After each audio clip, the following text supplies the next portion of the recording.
ഇന്ന് തന്നെ ഡൗൺലോഡ് ചെയ്യൂ. കാണൂ നിങ്ങളുടെ ഫേവറേറ്റ് ഷോസ്. നിങ്ങൾക്ക് ഒരുപാട് പ്രശ്നങ്ങളുണ്ട്. അർച്ചനയെടുത്ത് ആവശ്യമില്ലാത്ത ഒരുപാട് പ്രശ്നങ്ങൾ പോയി ചാടുന്നുണ്ട്. അതെല്ലാം പരിഹരിക്കാൻ സച്ചിട്ട് ഒരുപാട് ബുദ്ധിമുട്ടുന്നുണ്ട്. എല്ലാം എനിക്കറിയാം. പക്ഷെ അതിനിടയിലേക്ക് നിങ്ങൾ ധനുഷിനെ വലിച്ചിടരുത്. ഒരു നാണോ ഇല്ലാതെ അതെല്ലാം വാങ്ങി അങ്ങ് അനുഭവിക്കാം. എന്നിട്ട് നമുക്ക് വേണ്ടി അവര് കഷ്ടപ്പെട്ടതും നമ്മളെ സഹായിച്ചതുമൊക്കെ വളരെ ഈസി ആയിട്ടങ്ങ് മറക്കാം. തിരിച്ചു സഹായിക്കേണ്ട ഒരു ഘട്ടം വരുമ്പോ കണ്ണടച്ച് ഞാനൊന്നും അറിഞ്ഞില്ലേ രാമനാരായണ എന്ന മട്ടിലും മാറി നിൽക്കാം. നന്ദി ഇല്ലായ്മയ്ക്കൊക്കെ ഒരു പരിധിയുണ്ട്.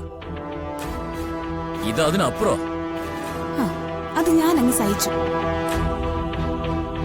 ധനുഷേ, ഒരു കാര്യം ഞാൻ പറയാം. എന്റെ മനസ്സാകെ കൈവിട്ട് നിൽക്കുക. നമുക്ക് ഈ സംസാരം ഇവിടെ വെച്ച് നിർത്താം. എന്റെ സമ്മതമില്ലാതെ എന്തെങ്കിലും കാര്യത്തിൽ അവരെ സഹായിക്കാൻ പോയാ ഇല്ലേ, ഞാൻ ഒന്നിനും പോകുന്നില്ല. ഈ നാട്ടുകാരനെ അല്ലാന്ന മട്ടിൽ ഞാൻ ജീവിച്ചോളാം. ഇവിടെ നടക്കുന്ന ഒന്നും കണ്ടില്ലെന്ന് നടിച്ചോളാം. പോരെ?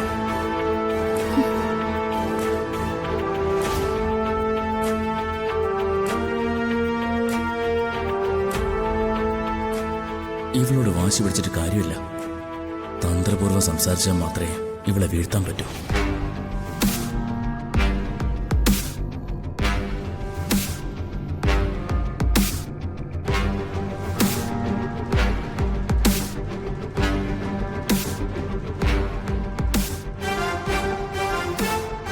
എടോ, താൻ വിഷമിക്കണ്ട. ഇനി ഞാൻ ഒരു കാര്യത്തിനും പോകുന്നില്ല. പറയുന്നത് അതുപോലെ കേട്ട് അനുസരിച്ചോളാം. ഞാനിവിടെ ഉണ്ടെങ്കിലല്ലേ അവരെ സഹായിക്കാൻ പോകേണ്ടതുള്ളൂ.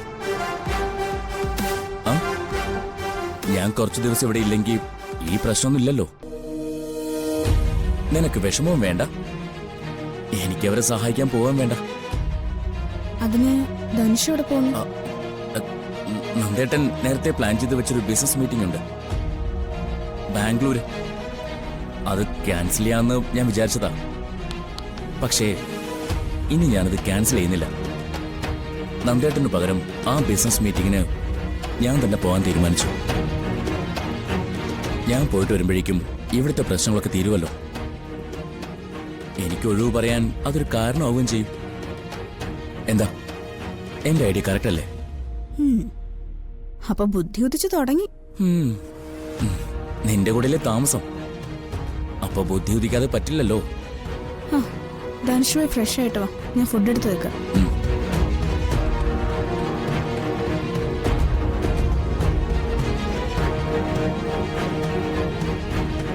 നന്ദിയില്ലാത്ത ലോകമേ, സുന്ദരമായ ഈ സൃഷ്ടിക്കുള്ളിൽ കുത്തി നിറച്ചു വച്ചിരിക്കുന്നത് അസൂയയും കുശുമ്പുമാണല്ലോ.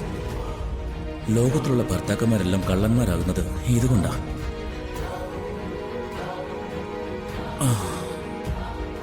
ഇനി എന്തൊക്കെ കാണാൻ കിടക്കുന്നു.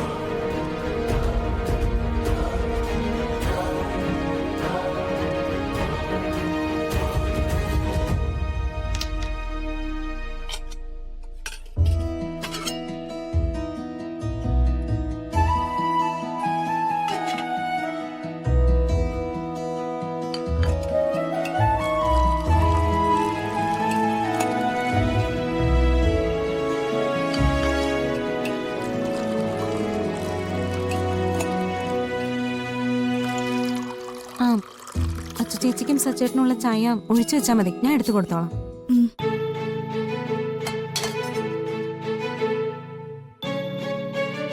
ആതിരെ, അവർക്കുള്ള ചായ ഞാൻ തന്നെ കൊണ്ടുകൊടുത്തോളാം. ശരി.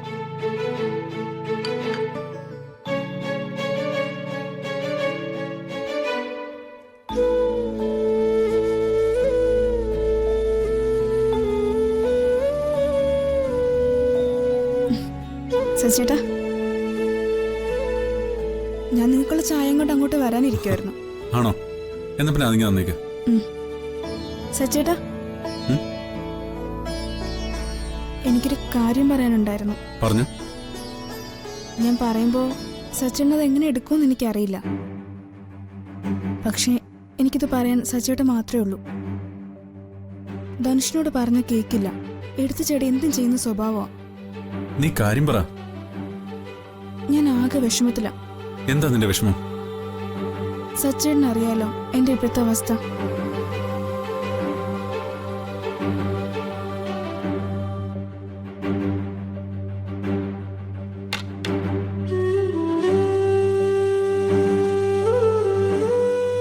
മോളെ, നീ എന്തിനാ അത് മാത്രം ഓർത്തിരിക്കുന്നേ?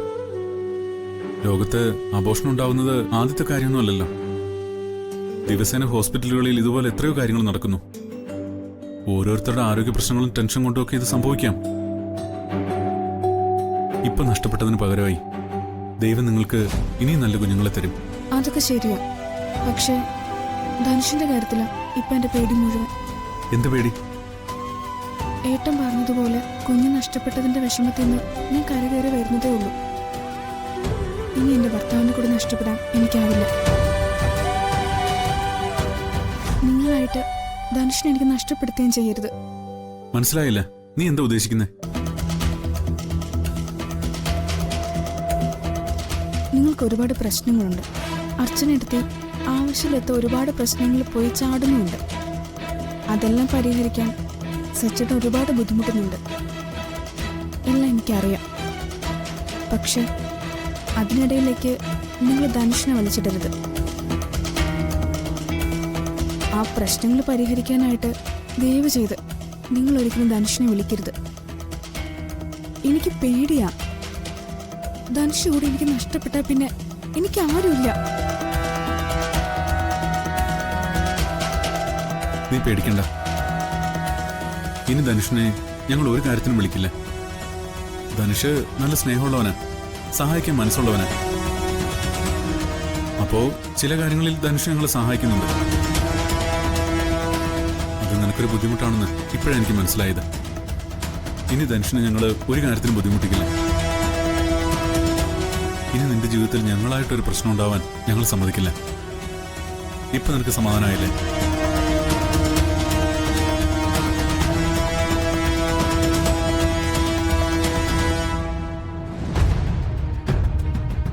നീ എന്തൊക്കെയാ സച്ചേട്ടനോട് പറയുന്നത്?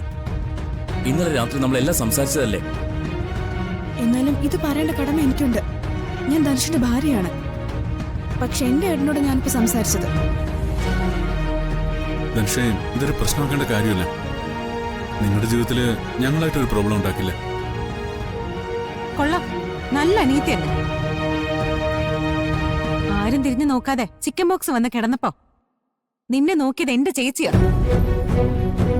അപ്പൊ ഈ പറയുന്ന ധനുഷ് പോലും നിന്റെ കൂടെ ഉണ്ടായിരുന്നില്ല. അപ്പൊ നിനക്ക് എന്റെ ചേച്ചിയെ വേണമായിരുന്നു. സ്വന്തം കാര്യം പോലും മറന്നിട്ടാ എന്റെ ചേച്ചി നിന്നെ നോക്കിയത്.